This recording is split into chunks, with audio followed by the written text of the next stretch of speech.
are the sound of soca. Big bad soca. Big bad soca. What's up, you guys? Welcome back to another episode of Vlogger Chick. It's your girl, the Socalist, here with my girl, Dish Chick, and Soca Say So. And we have some special guests with us today, as you can see.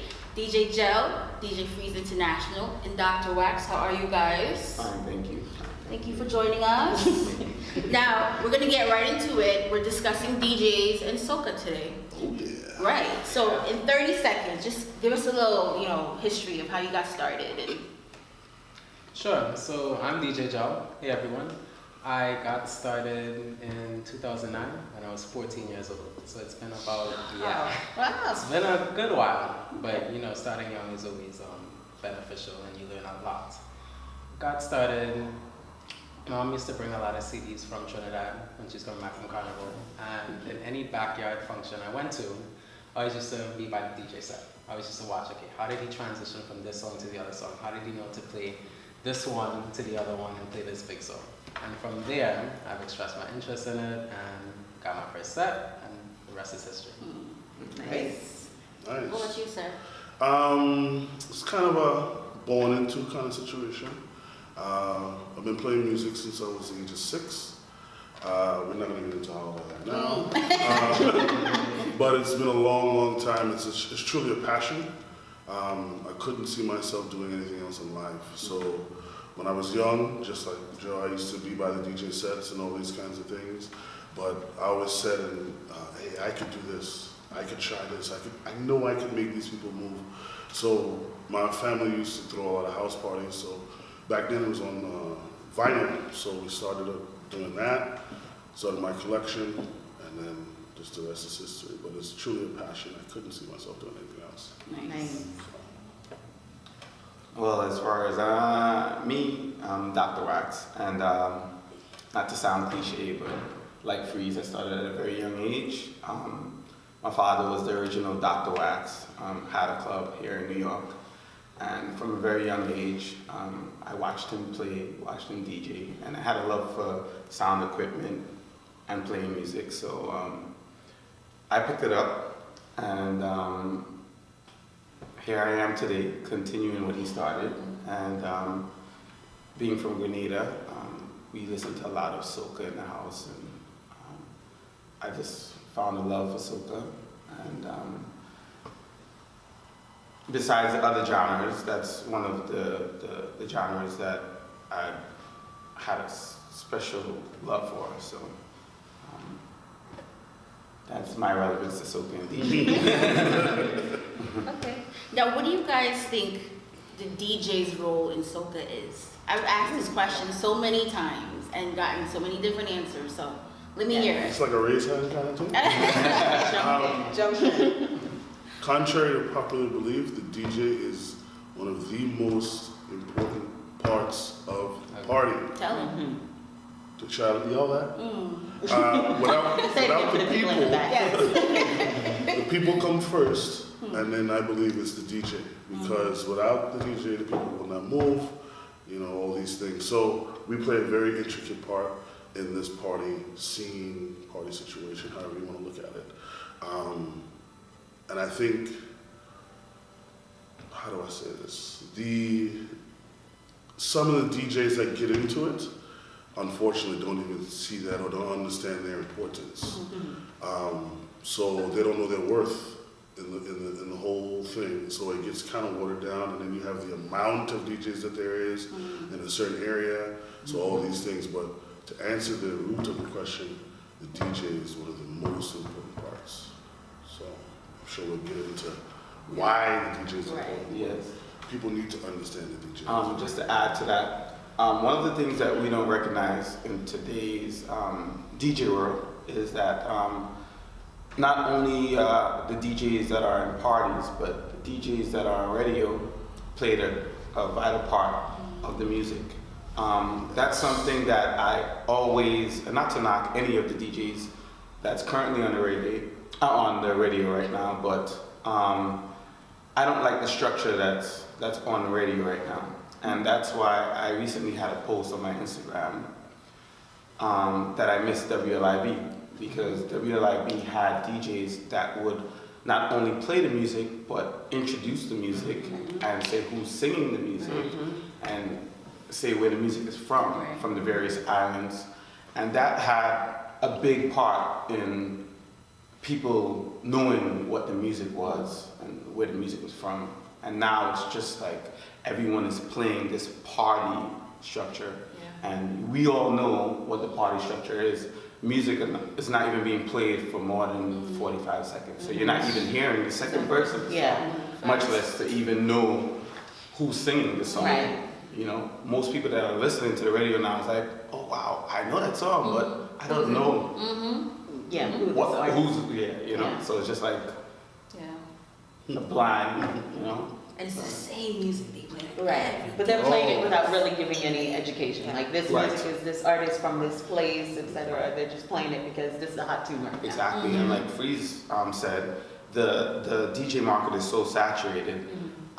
Every DJ wants to shine, so the DJ is reluctant to play music that he feels the crowd is not familiar with. So they're afraid that they're not going to get the reaction that the promoter is going to say, wow, this guy is really doing it. Right. So he's playing what he thinks is going to guarantee another spot and another event, rather than playing good music. Right. And that's Makes a big sense. part, you know? Yeah, and you're not playing, are you in the party scene as well? Because we know your mixes. Right. Gel in the mix. So are you seeing the same kind of thing happening in the Oh, actual party definitely. So for most of the events that I play, whether it's party, club, or private, you notice that the DJs will go back and play the same 15 songs over and over again that Wax talked about, either to get it forward or to get it spot at the next event. DJs don't want to try something new because they want to stay, I shouldn't say all DJs, but most DJs stick in that comfort zone. And you see that represented in the party space. Right. That they will go and play when we touch down, they will play shallow and they'll get that reaction. They'll get that reaction with Palance. Most recently, they're getting that reaction with Full Extreme by MX Prime and Ultimate Rejects. Right. They see that the crowd knows the songs and Yes. split in the middle. Yeah. How many splits will it be? Yeah. Would you believe we went to a party and we were split in the middle 6 times for the entire night? It's like the DJs, they don't communicate with each other. I mean, one DJ played twice. They don't know all that. Or they don't know their role, right? So in these parties, you have what you call a warm-up DJ. Then you have, of course, the main DJ, and then the closer who is really like bring the party forward. Right. Recently, everyone wants to rush and play the big tune. So when the next DJ comes on, what would they play? Yeah. Of course, any good DJ would not play what the first DJ played, and would focus on maybe to go back or play some of the non-popular tunes. But because again, everybody wants that theme and this and that and the third, they will continuously play the tunes that they know they'll get a response to.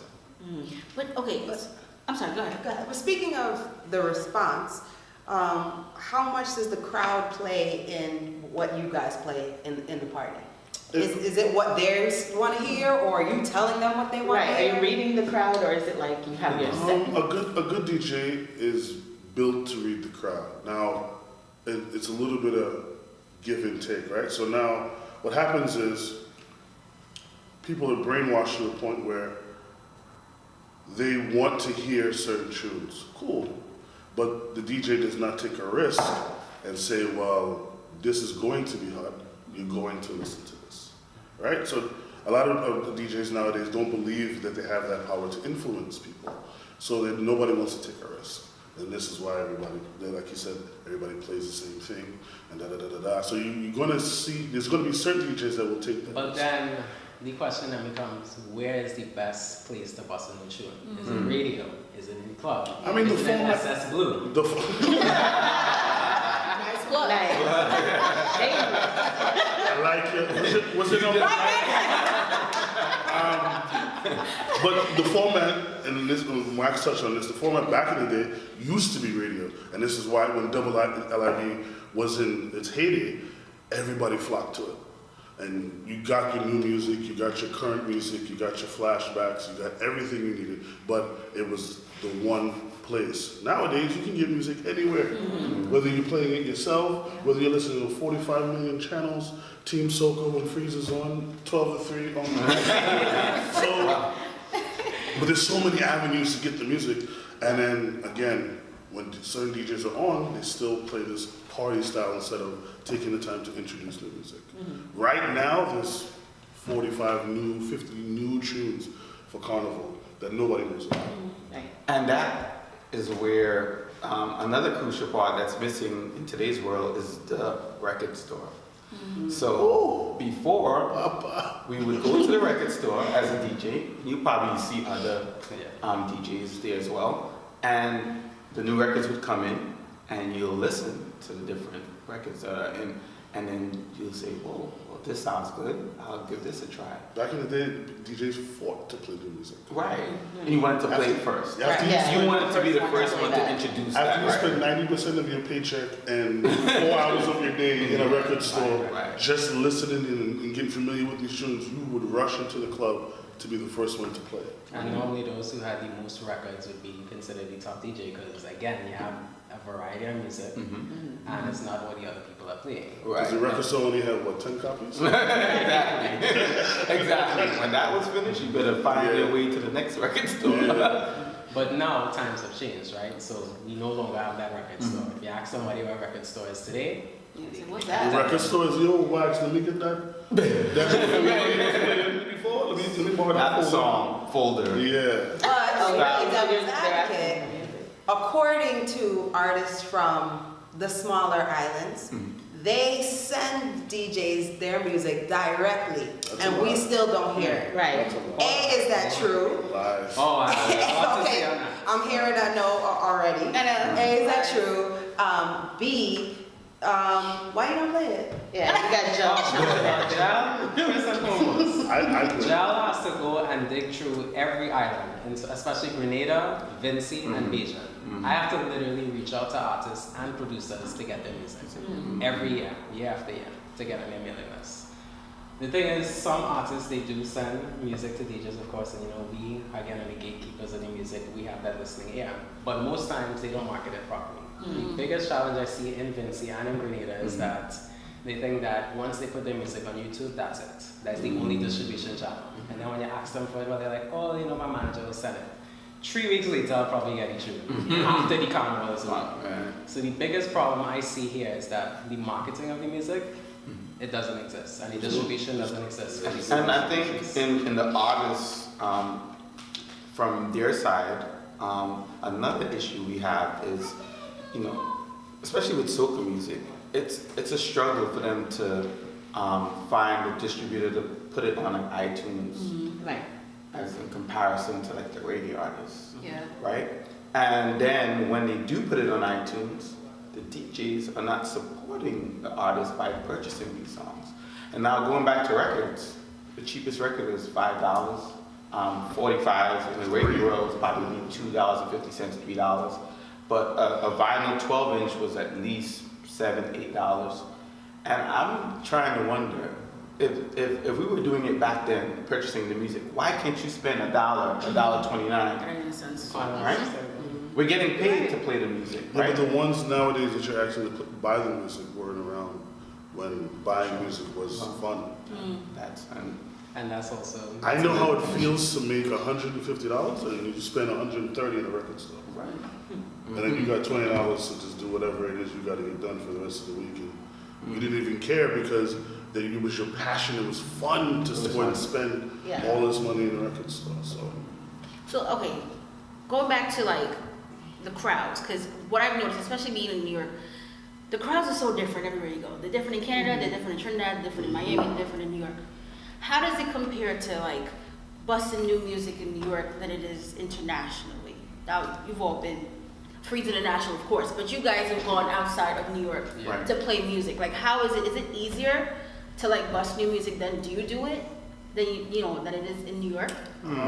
Well, I could speak to that a little bit. So with Atlanta and like Houston and Miami, what I've noticed here is that there's a huge concentration of like Trinidadian and Jamaican and like some of the more top islands that produce the top soca's, right? When you travel outside, you're gonna get more of these smaller islands. You'll get Grenada, you'll get St. Croix, St. Kitts, and they like their Dominicas. Dominica. Dominica. They like the bouillon soca. They like that small island. So it's easier to bust, I find, to bust music outside of New York than it is in New York. Because they're expecting that certain standard. Although there's people from all over here, I feel that as if Trinidad and like Bajan soca dominates here. Right. Well, I'm not sure if Freeze and Wax out. well, that brings up another topic. I think it's harder now for soca DJs or DJs that play soca to introduce music because, well, it's a gift and a curse. Back in the day in New York, there were like 1 million party spots, and the different islands had their own corner. So the Grenadians would be in Tops and Flamingo, Trinidadians would be in Tilden Hall and Golden Pavilions, and then you have like the Vincentians that would have their own spots. You had the Bajans, right? But now we have probably like 3 or 4 party spots, right? So now everyone is mixed in, right? So now the DJ that used to play music from his particular island for his crowd can no longer do that. So now they have to collect music from all the islands and they're forced to learn the music, right? So does that happen? I mean, With the better ones. it does. I mean, maybe not to the degree that we want it to be yet, but when you compare it to back in the days, yes.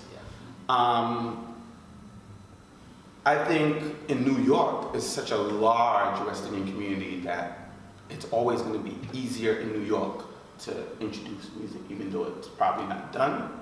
But compared to Atlanta, compared to even Florida, now Houston, they have their carnival. They're now growing a Caribbean community, Other than the islands, New York was the place to be. Brooklyn was the place to be for soca.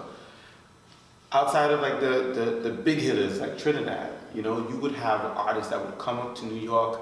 They would be hanging by Charlie's Records on Fulton Street. They would be hanging by J&W Records. These guys came here to bust their songs. But I'm with Jel. I think it's easier for you to break a song from Barbados, Trinidad, Grenada, in Brooklyn, in New York, but nobody's busting no song from St. Kitts. No. Nobody's It has to play. Nobody's really busting busting no song from Antigua. Like in Brooklyn, no. Follow fashion. It's a follow fashion thing. Yeah, Now, I was it's- Say that. nobody has the guts to introduce them. Right. And I always bring this example. Well, yes, I get a high five? I always laugh at it, and I remember the first time that to be specific, from Carrick, Grenada. And Carrick was a small little tiny island, only 13 square miles. And they have some fire tunes this year. Right. Yeah. When They have some fire tunes no every year. behavior came out, what everybody calls shell down. I remember the first time I got the record and I brought it to New York and I played it. Everyone was looking at me like, what is Wax playing? What is he playing? I played it once, they looked at me, I played it twice, I stopped it and I said, you guys have to get familiar with this record. And I played it like three times and the song took off. Yeah. And now they won't stop playing. We are you for But that doesn't give you, I mean, you can do that with any record. Right. The DJ has the power to make, I mean, they say what, the artist creates a song and the DJ makes it popular. It's so true. I believe that. I still believe Yeah. the DJ, you guys have so much influence over a crowd. And it's like Freak, you didn't answer the question, but how do crowds compare to you? Like from New York to outside of New York? I feel outside of New York is a little easier.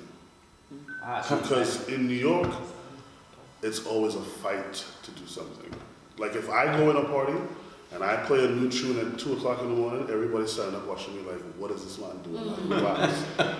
If you do that anywhere else, they're like, all right, cool, we come to hear you, so play whatever you want. You know what I'm saying? So it's just like, it's a gift, like Wax said, it's a gift and a curse, but we need to believe in the process. Like, so yeah, the artist makes it, we believe it's hot, or it could potentially be hot, you have to believe in the process. And we need these formats, radio, this, and of course the club, to just break these tunes wide open. So Wax did that with No Behavior, or aka Shell Down. I did it with Ale, tune from St. Lucia by Tennyson John. Like, these tunes can be bust. Yeah.